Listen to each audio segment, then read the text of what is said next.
ఈ రోజులలో తప్పును తప్పు అనుడే పెద్ద తప్పు అయిపోయింది. బలం ఉన్నోని మాటే చెల్లాలి, తప్పు చేసినోని తరపునే న్యాయం ఉండాలి, లేకపోతే అన్ని తారుమారు చేస్తారు.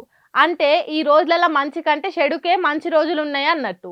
ఇక చూడండి ఎట్లున్నదో అన్యాయం కథ. भाई क्यों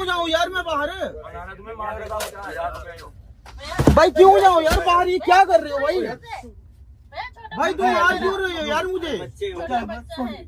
पीछे ना भाई, मैंने किया क्या मुझे बताओ ना। मैंने सिर्फ कंप्लेंट करी ना आपकी यार, मैंने सिर्फ आपकी कंप्लेंट करी ना, मैंने सिर्फ आपकी कंप्लेंट। ये क्या कर रहा है भाई तू?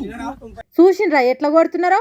వాన్ బల్పు బండకేసి కొట్ట బలం ఉన్నది కదా అని ఎట్లా పడితే అట్లా గుద్దుతూనే ఉన్నాడు బడివేగాడు. వాని చేతులకు జట్టలు పుట్ట, వాని కండకవరంల కారం కొట్ట.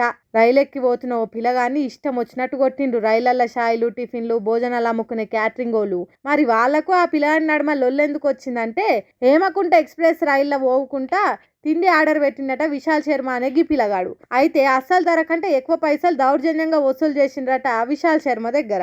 అదే ముచ్చట్ను ఆన్లైన్లో రైల్వే డిపార్ట్మెంట్ వాళ్ళకు ఫిర్యాదు చేసిండట. మీ వాళ్ళు నా తాన ఎక్కువ పైసలు తీసుకున్నారు, వాళ్ళ మీద చర్యలు తీసుకోండి అని రాసిండట ఆన్లైన్లో. ఆ ముచ్చట ఎట్లనో ఓ తీరుగా క్యాటరింగ్ వాళ్ళ తానికి చేరుకున్నదట. ఇంకేమున్నది, వీరావేశం పెంచుకొని మా మీద ఫిర్యాదు ఇచ్చినోడు ఎవడు అనుకుంటా వచ్చి రక్తాలు వచ్చే తట్టుకొట్టిండ్రు పాపం. మా మీదనే కంప్లైంట్ ఇస్తావారా, నీకు ఎన్ని గుండెలరా, కంప్లైంట్ ఇస్తే ఉత్తగా నువ్వు ఊకునేటోళ్ళం అనుకున్నావారా, నిన్ను పొట్టు పొట్టు చేస్తాం అన్నట్టు కట్టగట్టుకొని వచ్చిగో గిట్ల వేసిండ్రు. చూడుండ్రి ఎట్లున్నదో దునియాల న్యాయం. తప్పు చేసినోడే రుబాబ్ చేస్తున్నాడు, అన్యాయం చేసినోడే ఆవేశంబు ఉంటున్నాడు. పాపం విశాల్ శర్మకు యూట్యూబ్లల్లో వీడియోలు చేసే అలవాటు ఉన్నది కాబట్టి సెల్లు చేతిలో పట్టుకొని వాళ్ళు చేసిన దాడిని వీడియో తీసిండు. ఆ వీడియో లేకుంటే వాళ్ళు చెప్పిందే నడిచేది కావచ్చు.